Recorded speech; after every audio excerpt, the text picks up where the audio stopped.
All right. Are you ready? I'm ready. The people are ready. The EOS R is ready.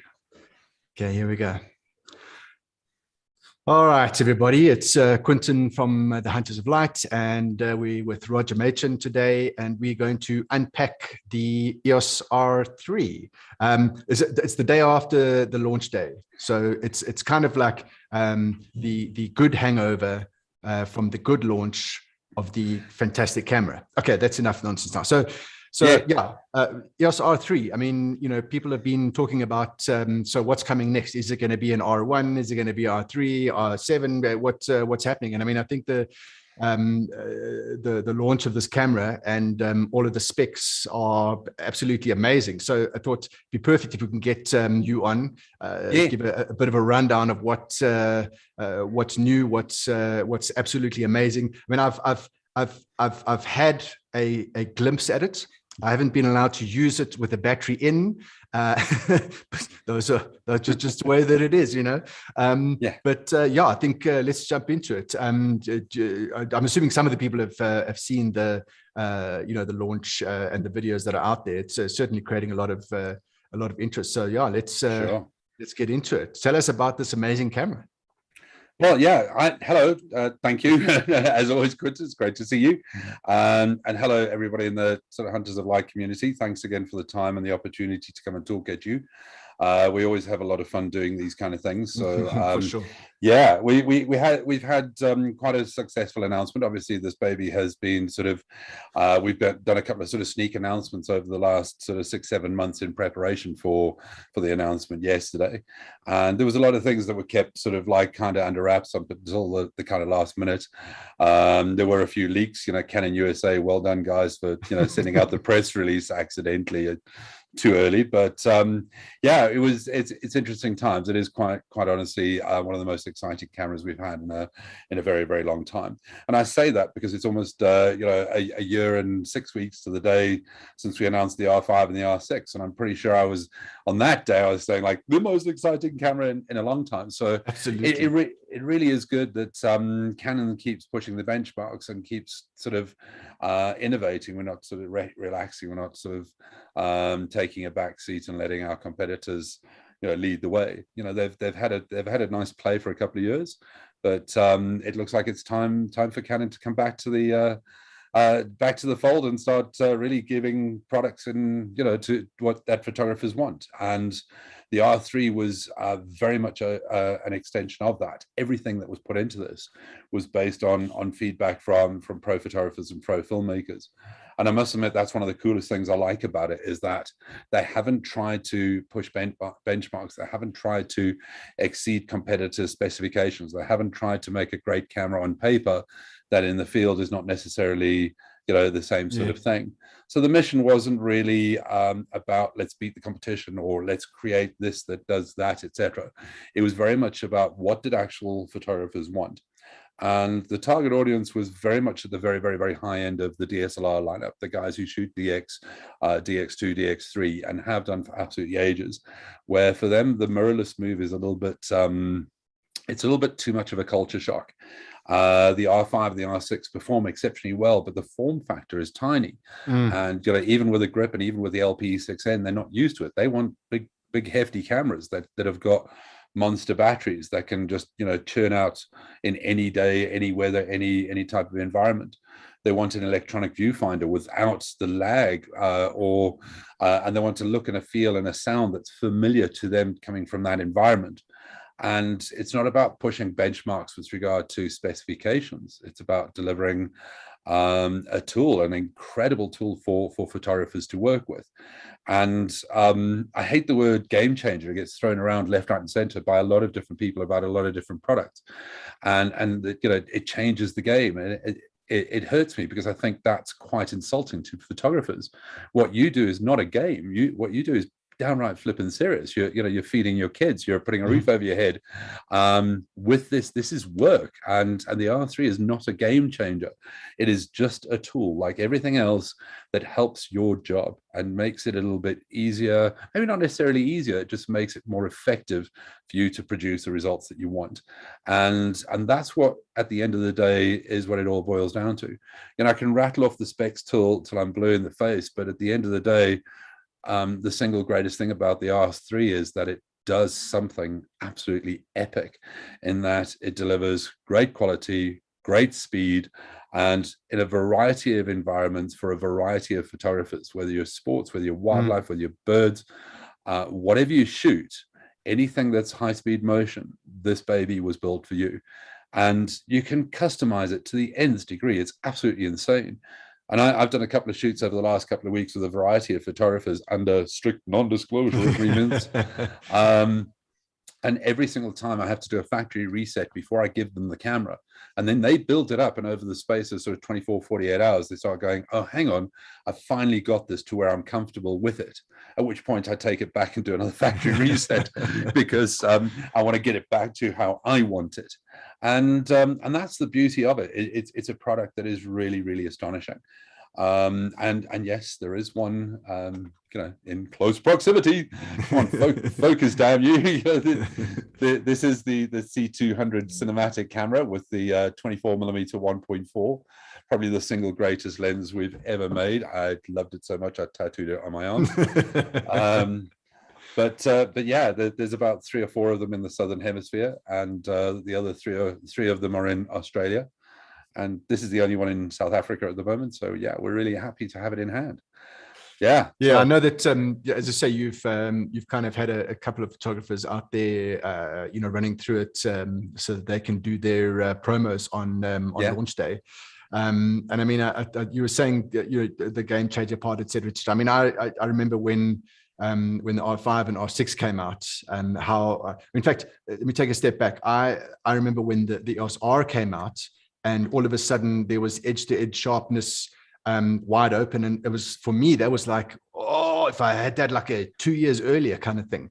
And then R5 comes, and it's like, whoa, this is, it was just like I mean, I'm getting goosebumps just talking about it, but there's just such a leap, and all of a sudden you've got this tracking and that, and it was 45 megapixels. So it was everything that I could have wanted in one camera. And then R3 comes out, and then it's got 30 frames per second, this and that. Yeah. It really is a huge thing, and it certainly makes our jobs as professionals easier. I mean, it's not an easy profession. You've got to, every shot that you are expected to get, you got to get, and it's got to be sharp, and et cetera, et cetera. But these tools consistently are making certainly my job much easier in the when it comes to the equipment that I know is going to work every time. So I'm going to say game changer, but who am I? Yeah, and I think we had this discussion a year ago, and possibly even before that, when we really started getting involved with Hunters of Light from the get-go, was we had discussions about the EOS R, and there was a fundamental difference that had happened over the last sort of 18 months, mostly about sort of autofocus and things like sort of face tracking and eye tracking, that you as a professional photographer could spend a lot more time on lighting and on composition and on framing than ever before, instead of always on that mission, is it in focus, is it locked on, that level of trust that you could have even at f1.2, and even with a model off to the bride off to the side, or subject that's in the bottom right hand corner. God forbid you should put something down the corner of the image, but the fact that you could lock focus there at f1.2 and then just shoot with the composition you wanted, knowing that focus was bang on. That level of trust changed photography on a big scale. And for mirrorless, it proved to be one of those things that was, wow, like an absolute mindset change. And since I started shooting with the R, I still loved my DX3, and I still shot with the DX3, and I loved it for sport and action and speed. Yeah.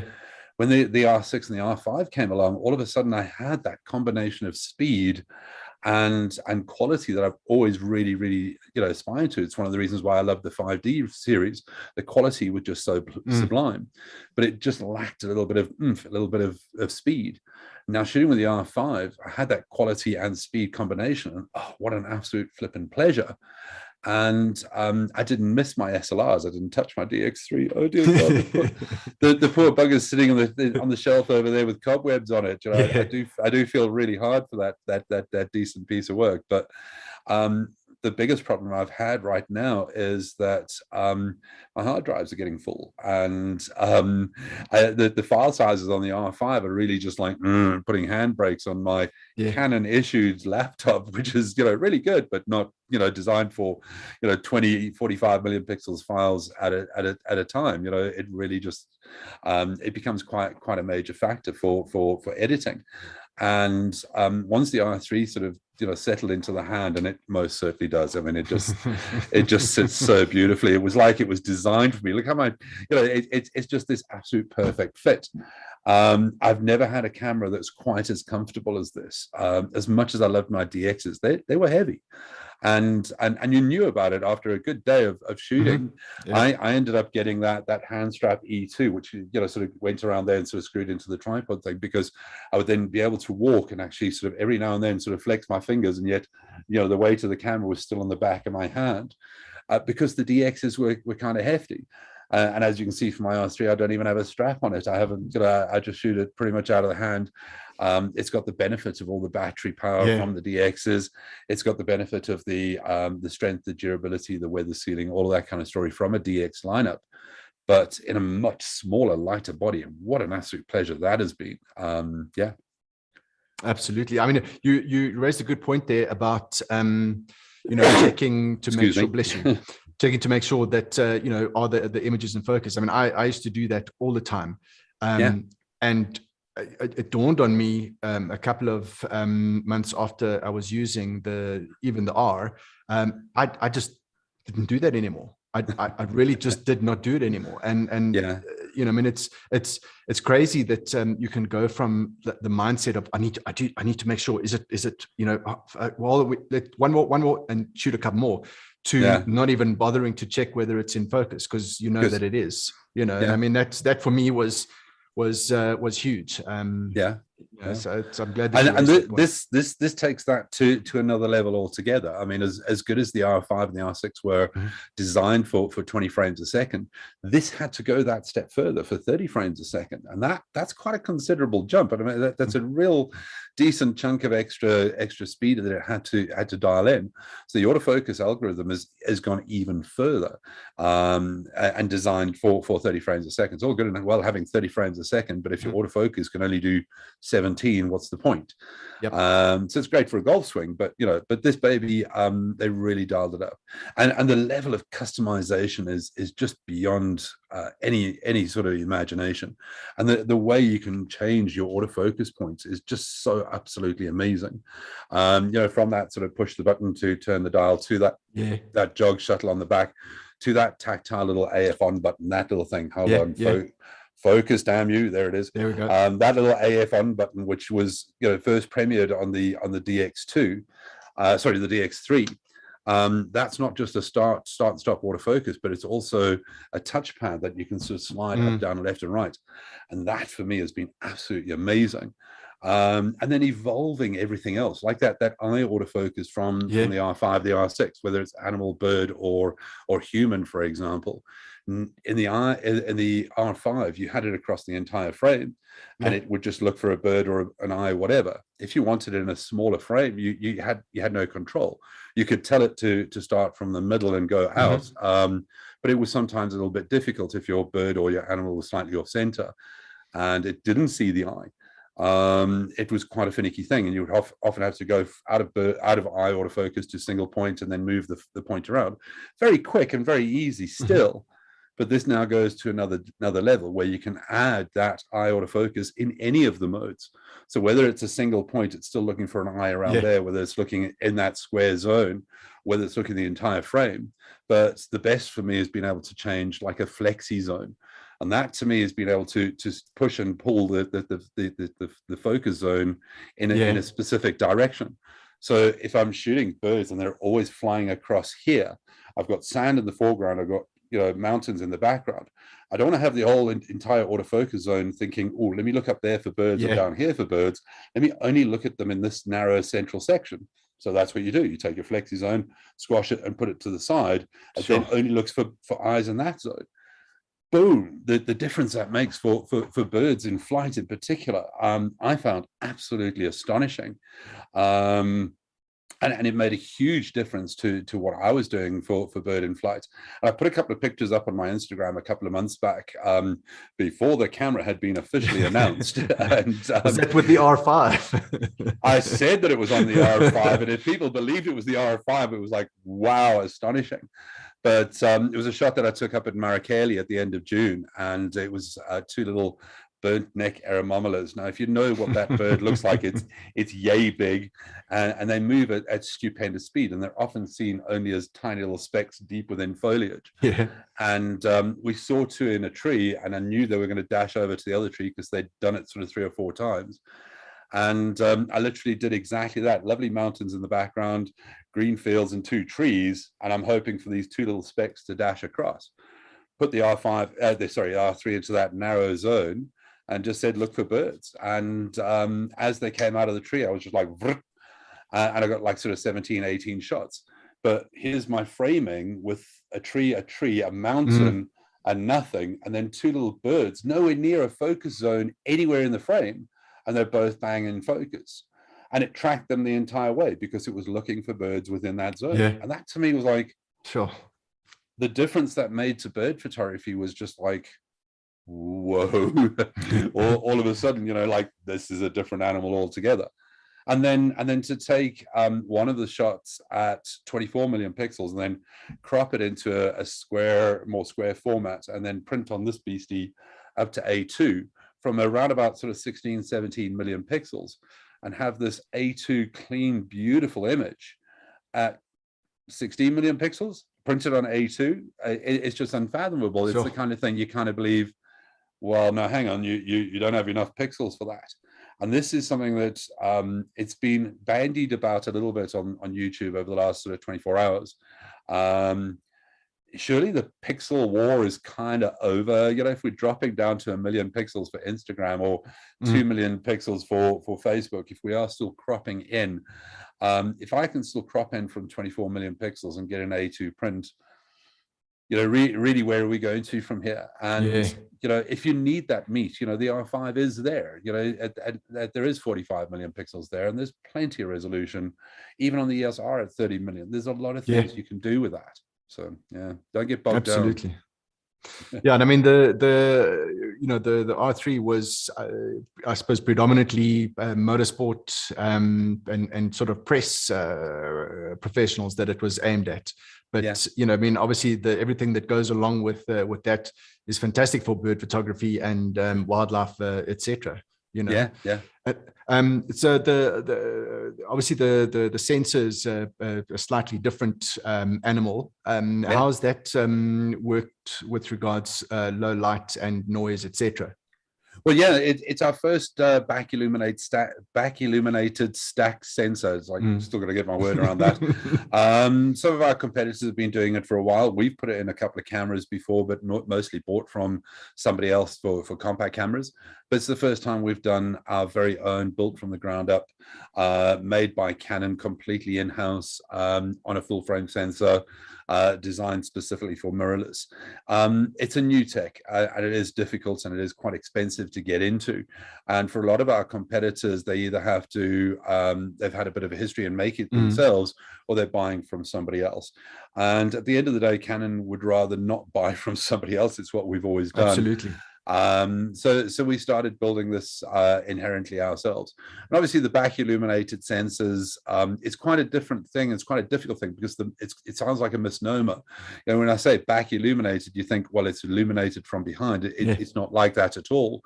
What essentially you have is a sensor where instead of a pixel and wiring around it, you now have a pixel where the wiring is now behind it. And with the wiring behind it, you now get a hell of a lot more of the photons onto the pixel site themselves, and the pixel sites themselves can be a lot bigger, and there's a lot less lattice between the pixels themselves. And what that essentially means is better dynamic range, better low light performance, because the pixel sites are bigger and gathering more photons, but also because all the wiring is now behind, the data readout from that sensor is substantially quicker, which then gives us that possibility to get up to 30 frames a second. And with a distinct lower type of that sort of shutter lag, or that sort of motion curvature type of thing that you would get from the slower readout kind of sensors, where it's reading from pixel 1 to pixel 20 odd million. By the time it gets down to the bottom corner, the subject's moved really, really fast, and you get those curved propellers, those curved golf clubs, etc. It still happens, but it happens on a much lower rate because of the data readout. So the base sensitivity on the sensor is from 100 to 102,400 off the bat. You can expand that up to 200 odd thousand, etc. But straight out of the camera, the results up at 20 odd thousand ISO are just, it's crazy. It's really, really good stuff. Yeah, it's incredible. I mean, I remember the 10D, the 20D, where that was my sort of the start of my pathological don't go over 100 ISO because it was like sandpaper. But it's incredible. Every jump to the next model, the sensors just get better and better with regards to that. And like you say, I mean, you can shoot at crazy ISOs and have very usable shots. Which always amazes me. I have to say that if you're an event or a wedding photographer, and you don't necessarily, or you don't necessarily want to use flash, and the space is quite dark, that really makes for fantastic shots that are perfectly usable. Of course, yeah. And it's quite crazy that we've become so obsessed with these numbers that, as you said, I mean, you wouldn't shoot over 200, 400 ISO. Yeah, to be fair, at that time period, it was most certainly there. Now we're sort of like, 20,000 ISO. I can shoot at that a bit. I'm not there yet. I'm not there yet. I can see you're definitely not, but I have no qualms whatsoever, and I go there with impunity. It is a new sensor, and it is quite an interesting piece of work. Make no mistake, back illuminated sensors are very, very, very difficult to make. You've got to bear in mind we're exposing the substrate and then flipping it over and then scraping off that substrate and redoing a second layer on the back, and that entire flipping process and that entire planing of the substrate is the level of accuracy that's required. We're talking nanometers, or even picometers for that matter, to get a phenomenal degree of accuracy, to get that sensor at an inordinately amazing level. And it's not something you can just sort of wander into unless you're already a semiconductor manufacturer like we are.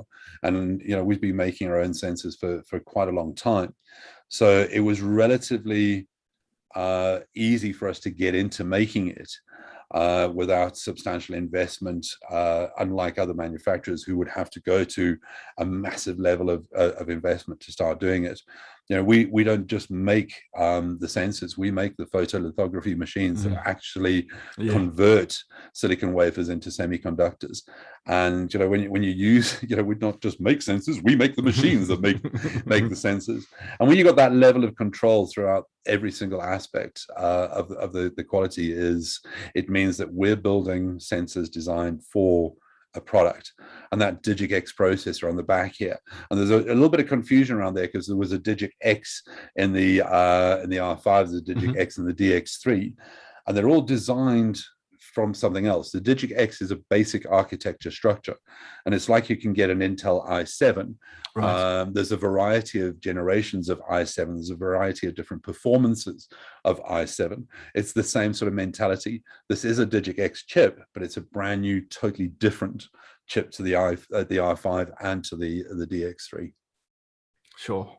I mean, it obviously works well if you've got everything in house, because you know that everything's going to match, throughout the whole process.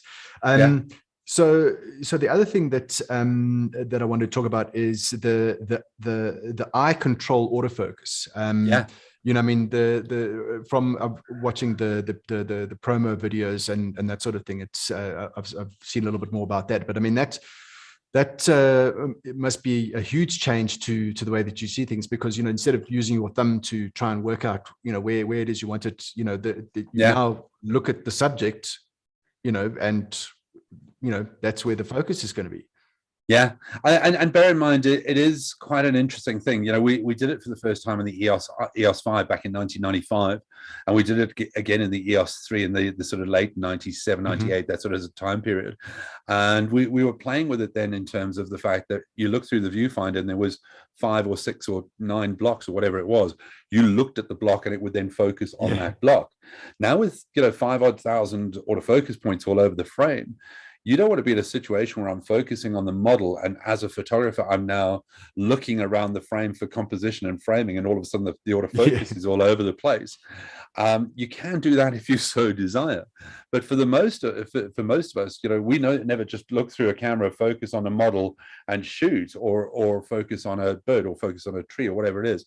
We're looking at that, locking focus, then looking at framing or composition.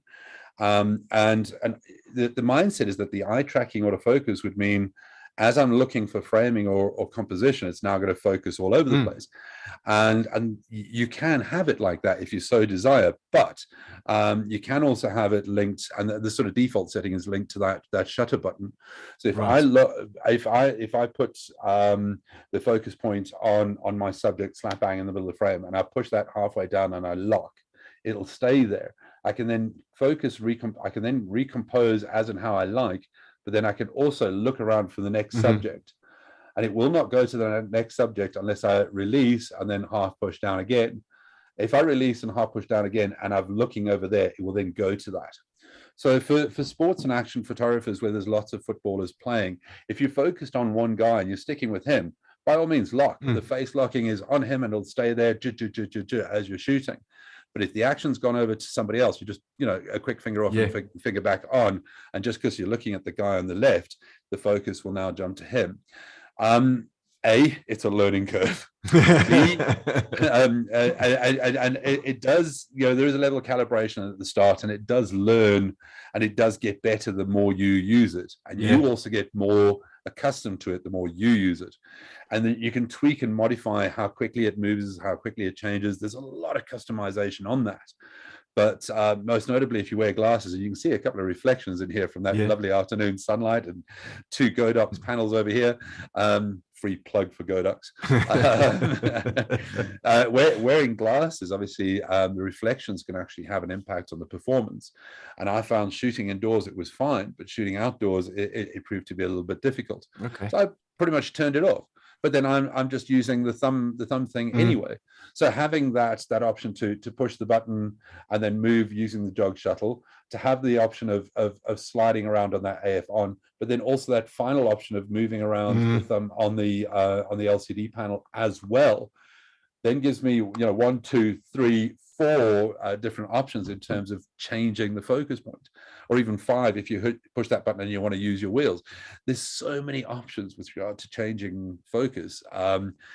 You customize it to what works for you, and that's the beauty of the system. Straight out of the box, you're going to go, oh, what's it doing? But once you start tweaking and understanding, oh, this works for me, lock that in, save it as user 1 or whatever it is, you're going to be aces. And this is one of the things we've always had at the sort of DX level type cameras, or at the very, very high end flagship type cameras. The level of customization is very, very high. And if you pick it up, take it out the box, charge the battery and go and shoot with it, odds are good you're going to struggle, you know, on your very, very first shoot until you've tweaked it. Once you've tweaked it to what you like, it is amazing. And things like silly things like viewfinder blackout, it doesn't have it. But coming from a DSLR user, the guys are used to the mirror coming up, screen going black. So it'll fake that. You can turn that on so the viewfinder goes black, or you can use the same sort of like flashing white square as on the R5, or you can just use it as completely silent, or you can fire that shutter, and that shutter noise, oh my gosh, it's so lovely. I was wondering if I can just I don't know if I've got a card in here, but I'll see if I can just do a quick little whir, and you might be able to hear that. Just go right next to the microphone. Of course, no, it doesn't have a lens on that'll make a difference. But yeah, I'll give it a whirl in a second. We can even hear that shutter sound, but you've probably heard it in a couple of videos. It's like, and you can turn the volume up and turn the volume down. You can also put the camera into silent and put a headphone set in, so that noise only comes into your headphones, so you know that you're shooting, but nobody else around you does. Right. Okay. So you mentioned something during that, and I feel like I can't remember what it was. Eye control, customizing. Oh yeah, that was it. Customizing. So it's kind of a double-edged sword, because as I find with the R5 and the EOS R, I pick up the one, I do what I want to do with it, and then I pick up the other one, and it doesn't do what I want to do with it, because they're so different. I think that's the one side that I'm not very happy with, the fact that there is so much of a difference in functionality, that the one you just set it up to exactly what you want, but the other one, not so much. And I think that it'll be the same sort of thing, when like the if there is an R1 that comes out, I assume there will be, but it'll have a lot of similarities, because they're on a similar sort of base. But I mean, the more things become more technologically advanced, and the ability to use these features increases, you'll always have that sort of thing where you've got your main body, and if you don't have a second same make and model, there is going to be that little bit of difference between the two of them. Yeah, sadly that is true, and it goes back to generations. So EOS R and RP are very, very similar in terms of performance, handling, etc.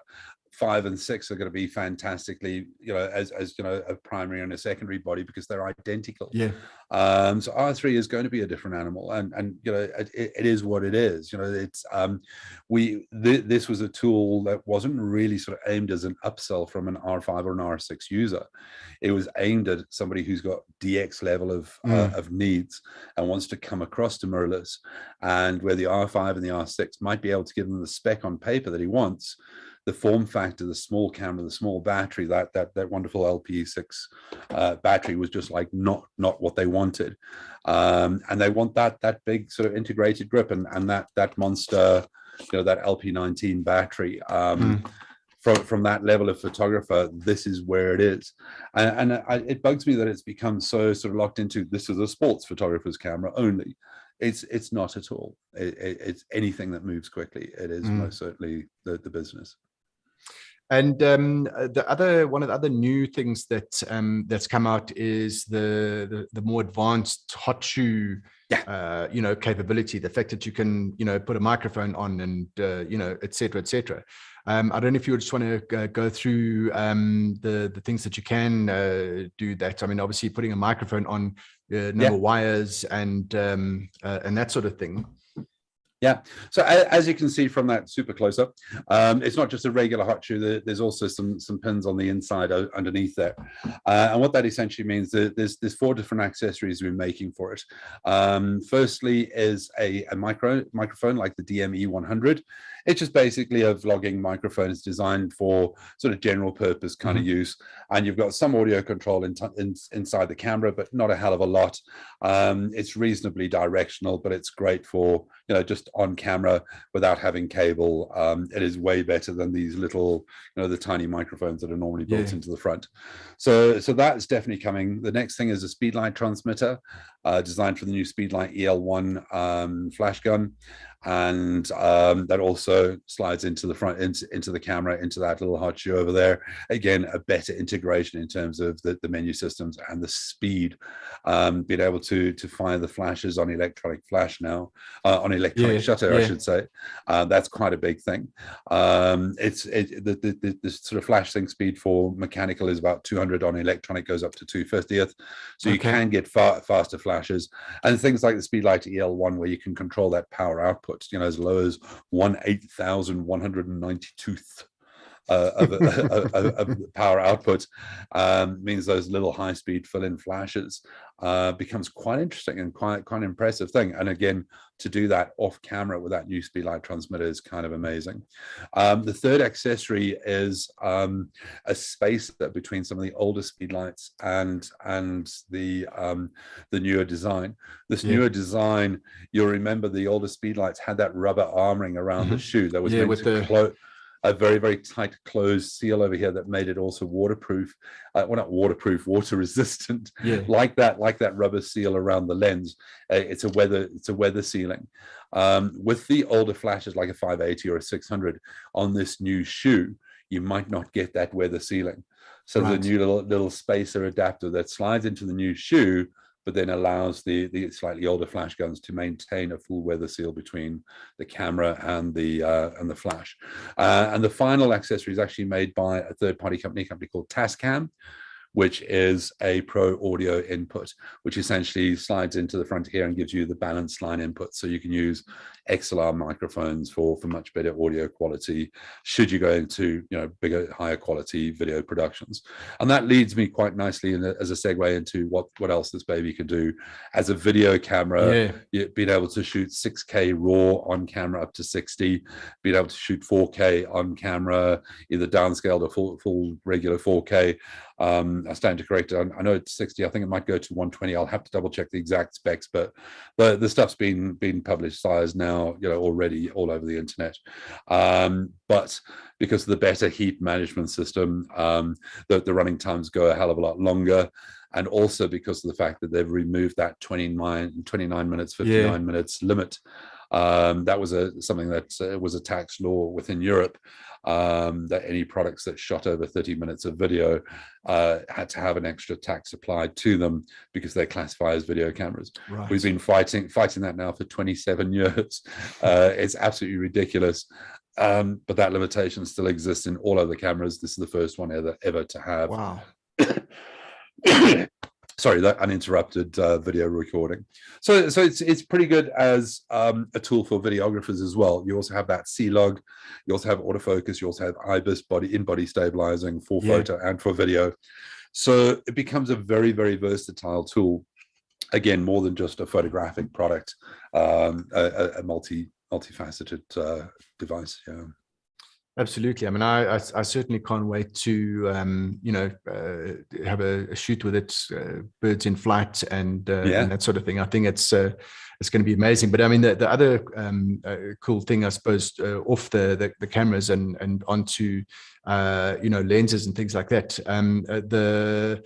The RF lenses I know they were announced a while ago, but the great whites, 400, 600, and I think you mentioned something about another one a little bit longer than the 600. No, not yet. There's nothing sort of really confirmed or in that direction. And stop leading me into trying to tell you about other stuff. You started this conversation by like R1, R7. I'm like, you don't know anything. I don't know anything. But listen, we got to ask. Huh? Yeah, no, absolutely. I can neither confirm nor deny any rumors about any future products, because there's a little non-disclosure agreement that I signed in blood that carries a 50,000 euro fine for either deliberate or accidental revelation of classified information. It's quite a feisty device, that one. Really? And selling my house to tell you guys a secret is just not going to. No, that's fine. We'll move on then. We'll move on then. Yeah. So, but I do want to talk about the lenses that were announced yesterday, because they lost so much publicity because everything was about the R3. Absolutely, yeah. And as great as the camera was, there was two other things that were announced at the same time. And the first of which is this little monster over here, pull focus, damn you, which is the little RF 16mm f2.8 STM lens. And as you can see, it is absolutely tiny. It's almost a pancake lens. And 16mm 2.8, it's the perfect vlogging lens. Really shallow depth of field, but really stupendous wide angle. Put that on something like the EOS R or the EOS RP, hold it at arm's length, and you've got an amazing little video lens in a really cracking package. And it just goes to show what Canon has been doing, that approaching mirrorless at both ends, so that we're not just doing pro, and we're not just doing amateur, we're doing pretty much everything. And slowly but surely you're starting to get an insight into what Canon's thinking is a very, very cohesive range. And again, when we first announced that EOS R, there was 4 lenses that came with it. One, a general purpose 24-105 f4, fantastic. 2 crazy, 51.2 and 2870 f2, absolutely, let's see what we can do. Yeah. And then a cheapie in the 35 1.8 that said we're also looking at consumer level stuff. And we've added so much more in terms of the 50mm 1.8, the nifty 50, the 85 f2, the 24-105 STM lens. We're putting a whole bunch more into the mix that says we're also thinking about consumers. I mean, the EOS RP is still the smallest, lightest, and cheapest full-frame mirrorless on the market. It's an incredible product for less than 20,000 bucks that can not only shoot, 20 million pixels up to 3-4 frames a second, but also does 4K video, which is really, really astonishing for vloggers. It really is amazing in a tiny package. And this on an EOS RP is going to be astonishing to have that camera at arm's length, 16mm wide angle, f2.8 shallow depth of field, and that STM video motor. What an absolute pleasure. And I must admit, as I say, this lost a hell of a lot of publicity because of the R3, and it deserved a hell of a lot more. But while I've still got your attention as far as lenses is concerned, there's also this baby. Now, this to me is one of the coolest things we've ever made. Come on, focus, damn you! It's looking for my face all the time. Yeah, there it is. This is the 100-400 RF mount, and as you can see, the holding it with 2 fingers is kind of crazy. It's the size of a long Tom Coke can, and the zoom, obviously makes it quite a decent size, and it is a 5.6 to f8. That is a known thing, that we are making lenses that have got those big depth of field, 600mm f11, 800 f11, and we've discussed that ad infinitum. Yeah, and if you look at what people like Trevor Hardacre is doing with his 600 f11 and now his new 800 f11, and I deliberately go and post things on there when he does a shot, and I go, ooh, that kind of depth of field at f11, who'd have thought? Because you're able to get those really, really beautiful shots at a sub 20,000 rand lens, and f11 is just not a thing anymore. And every time we announce it, everybody and their sister would turn around and go, you can't shoot an f11 unless it's middle of the day. And I'm calling bull crap on that, because the evidence suggests quite the contrary. And the same comes with this 100-400 f8. There's that sort of mindset of mirrorless must be small and compact, but it better do f2, right? Those 2 things don't go together. Better be cheap. Again, doesn't come. So this is the thing that is coming in at around about sort of 16,000 rand, which is absolutely insane. Which is nothing for what it is. For what it is, hardly likely to put it on an R5. The R5 user is still going to buy the 100-500. Yeah. I know when we get you've got stock. Yeah. When we got stock. we don't talk about stock. It's probably the greatest position to be in as a manufacturer, when your demand is exceeding supply. But it's the most off-pissing thing for consumers that they've put an order in and they're waiting. I'm going to beg you, please, for all of you who've got back orders of 100-500s, there is a worldwide semiconductor shortage. It's affecting every manufacturer. Yeah. There's also lots of different industries as well. Massive COVID lockdowns in all different countries in the Far East, from the Philippines to Taiwan to you name it, all the places where semiconductors are made and where microchips are made, etc. There's lockdowns in factories. There's people who are sitting at home wanting to make those chips for your lenses. We've got glass sitting waiting to go into a lens. We'll get there. Trust me, you will get your lens. Sadly to say, eventually. But it's very much a situation of we know, and we're doing our absolute utmost. We're making them as fast as we possibly can, but with no sacrifice in terms of what you would expect out of Canon quality. So rolling back to that 100-500, that R5 target audience is probably not going to look at the 100-400. An R6 user is going to like this. It is really, really great because the R6 is small and light and incredibly portable. And 100-400 is a very, very versatile tool. And especially if you've got something like the 600 f11, to have a 100-400 and a 600mm, the 2 of them together, cheaper than the older 100-400 EF. Absolutely. It's quite a thing. And yes, it's not L series. Make no mistake, it certainly is not that white lens with the big red line. Yes, we know that there's that echelon of people who want that. But there's a big target audience out there with EOS Rs and EOS RPs who want something versatile like this, and who don't really have a ton of money to go out and buy it. And I think that lens is going to be absolutely awesome in South Africa. It's going to make a hell of a difference. I agree. Martin, I know the answer to this already. Martin Brask is saying, is the new RF range of lenses the same quality as the older L series lenses? Yeah, if you got L series on an RF mount and you've got L series on an EF mount, sorry to tell you, the RF L series are actually better than the EF L series. A lot of the things, and we spoke about this briefly a while back, predominantly on wide angle lenses, because of that distance between the focal plane where the sensor is and the bayonet on SLR being sort of 46 millimeter. Any focal length longer than 46 mil was possible to do a really good piece of glass. Any focal length shorter than 46 mil, we had to bend light. You're bending light into the bayonet and then spreading it back open out. It again, yeah. And you have lenses that do this. So you have the elements that technical diagram on your arm. And when you're doing that with light, you're always having an impact, whether it's edge sharpness, whether it's level of detail at wide aperture, whether it's sacrifice in terms of chromatic aberration at places in the zoom. There was always a price to be paid. With mirrorless, with that shallow back of 22 mil, it means that the lenses themselves can be a hell of a lot smaller. We can make lenses that go straight to the sensor. And I have to say the performance that we've seen out of L series RF lenses is markedly better than what we've seen out of EF. And it in some cases, like the 70-200 2.8, it is tiny. I mean, the difference is minute. It is absolutely really not a hell of a lot there in terms of fine detail.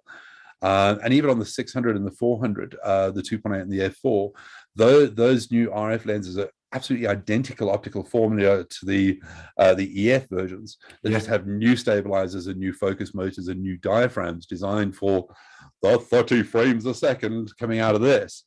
So optically, L series has been exceptional from day one. And all I can say to you is the RF L series is as good, if not better, than the EF thing. And the big advantage is obviously all the bonuses that come with RF mount. Absolutely. And I mean, I'll be the first to say that, shooting with that 2870 and the 50 mil, I just couldn't believe what I was seeing. For me, there's no question that it's obviously the lenses, yes, but the whole RF mount is what's putting this all together, and it's just incredible what quality is produced, as you say, edge to edge. You're not bending light in the ways that you were before, and it shows in the quality of the shots. Yeah, and that bigger bayonet as well, that bigger great gaping hole at the back there. I mean, it's not a big difference. I think it went from 49 to 54 millimeters. An extra 5 millimeters on the diameter isn't a lot, but for things like f1.2 lenses, abso-flippin'-lutely, it is amazing what that difference could make. Yeah. All right. Well, I think I've got all the things that I wanted to cover. I don't know if there's. I mean, the only other thing I suppose would be do you want to talk about the vehicle tracking? Now you had people, animals, and now vehicle tracking. Do you want to go into that a little bit? Well, and absolutely, and it just goes to show that from an autofocus point of view, we're not done yet. And I'd love to have a separation between animal and bird, to be honest with you. But I can see why they've sort of lumped them together, and it's really not a big saga. But Canon is most certainly adding to the mix. And this is the thing when we spoke to people like Fritz van Eldik, and as one of the top Formula One photographers of all time. This guy is sitting at the end of the straight coming down where cars are coming at him at 200, 300 kilometers an hour. And he's got to pick out the helmet of the driver of the guy that for the team that he's shooting for. And granted, it's the blue car on the right, but try and get a focus point on a driver coming at you to get the head focus.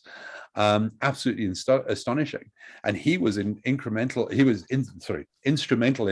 part of the autofocus algorithm for the vehicle tracking. It is really, really, really good, and it is really, really, really clever. And it does make a lot of sense for motorsport photographers that it's not being distracted by heads or eyes or humans or anything like that.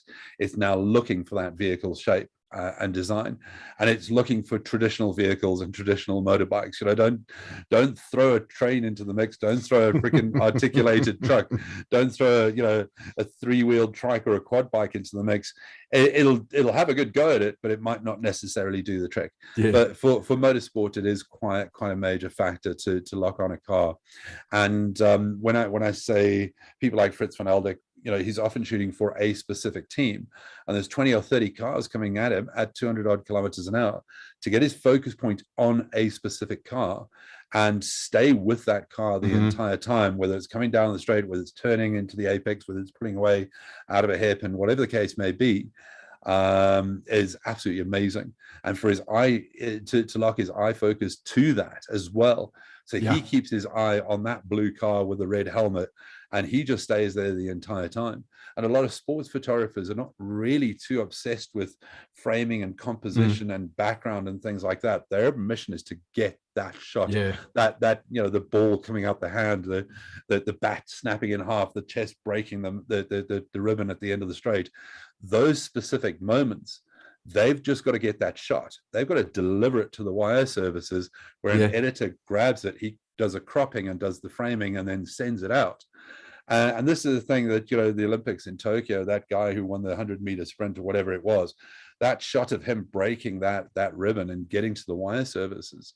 I think in Brazil, they were talking about between the breaking of the ribbon and the image cropped, edited and retouched and ready for download on the wire services was about 78, 80 seconds.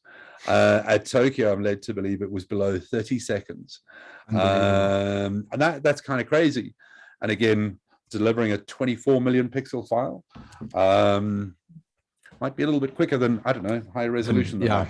Yeah, absolutely. All right. Well, I mean, I think that's a pretty good overview and breakdown of the new R3. If anyone is wanting to check out in more detail, there's loads of clips on YouTube. Just search Canon EOS R3, and you'll find them wall to wall full, so have a look at those and see what you guys think. Obviously, Roger is happy to take questions, etc. Just go for it. Oh, no, okay. No, 90% of the questions are, when can I get my hands on a sample unit? Yeah, well, there were a couple of questions which I've neglected to pass on, which were, it's my birthday soon. Can I use it at the end? Can I use it at the end of the month for this trip I'm doing? All of which clearly the answers would be, I'll think about it. Yeah. I'll think about it. I've thought about it. Sorry, no. We're not in the camera giving away business. We do it from time to time, make no mistake, but we try and sell them for the most part. So, happy birthday if it is your birthday. It's also my son's birthday today. So exactly, that's awesome, great stuff. Sorry, he didn't get an R3 for his birthday either. He's my son. Exactly. Happy birthday, Luke. He hasn't even touched the damn thing. So that's funny. Cool. Thanks, Roger. I appreciate your time. Great to chat to you again about the cool Canon equipment. And then next launch we'll do something similar and just keep going from there. And if you guys are watching this, thank you very much. I appreciate you guys taking the time to watch it. I know it's during the day, but if you're watching it recorded, also fantastic. If you like it, please hit the like button. Really be great if you can subscribe, because obviously that grows the channel, and we can get more of this kind of content to more of you guys. So thanks, Roger. Absolutely. Appreciate it. And again, just from my side, thanks for everything you're doing, Q, in terms of the Hunters Alike community, doing something out of the goodness of your own heart, with no sort of sort of financial thing on the back of the scale. That it's not something that's made or done with an idea of making money. This is something that you did out of your heart, and I cannot stress enough how much we as a brand appreciate what you're doing. And I think quite a lot of people in your community really get a good idea of what you're actually doing for them. It is awesome. And as much as we've been involved, and we'd love to carry on being involved, I must throw that challenge out there to, you know, Nikon, to Sony, to Olympus, to all the different brands out there. Please, guys, get involved. This is really good for the community. Yes, we've owned it for a year. It's Canon country, Hunters of Light, at the moment, but there's a lot of your users that use the other brands, and I'm pretty sure they'd like to see involvement from their side. And make no mistake, I saw the interview with Craig Koleski talking about the Nikon Z series. Fantastic, kudos to them for coming on board, and long may it last that other brands get involved. Absolutely. I mean, you know, it's never been a situation where it's one specific brand, etc. Everyone is welcome to come on board. The mission of the Hunters of Light has always been to educate, motivate, and inspire. And I think it'd be great if you know, more brands do come on, because there are, as you mentioned, there's lots of different users. Someone even mentioned, you know, with one of the photo competitions that you know, they didn't really see a point in entering it because you know, it was they didn't have a Canon, so they couldn't use the lens, which is a pity, you know. But I mean, it is what it is. I can only give away things that I've been given to give away, you know. But yeah, I appreciate your support. I really do. It certainly helped you know, keep us going and grow the community, and I think a lot of people have benefited. So thank you very much for that. Love it. And congrats to all the winners who've gone home with a new lens or a new bag or a new whatever that we've done. We do spend a lot of time judging the entries, and it is absolutely phenomenally hard work to get an absolute winner out of a lot of those things. Put the effort in, guys. Be part of the community. Go and take those photographs. Submit them. You know, whether it's great, whether it's bad, doesn't really matter. Whether it's Canon, whether it's Nikon, whether it's Sony, it doesn't matter. Absolutely. Just be part of the community. Share your work. Let us all see your unique vision of the world. That's what photography is about. It's not about little brands and what lens or whatever. It's about your vision. It's about your insight into how you see the world. And there was a lovely analogy I heard recently. It's about, you know, when you've got a gathering of 3, 4, 5 photographers all looking at the same thing, all with their own cameras, there's the chances of you getting identical shots is kind of slim. And you and I have done it together as well, Q, when we're sitting and we're often hear our shutters fire exactly at the same time. And then we'll look at the shot on the back, and there will be subtle differences, whether it's the lens, whether it's the camera, whether it's that microsecond between frames. How you see things and how I see things and how I change things is unique.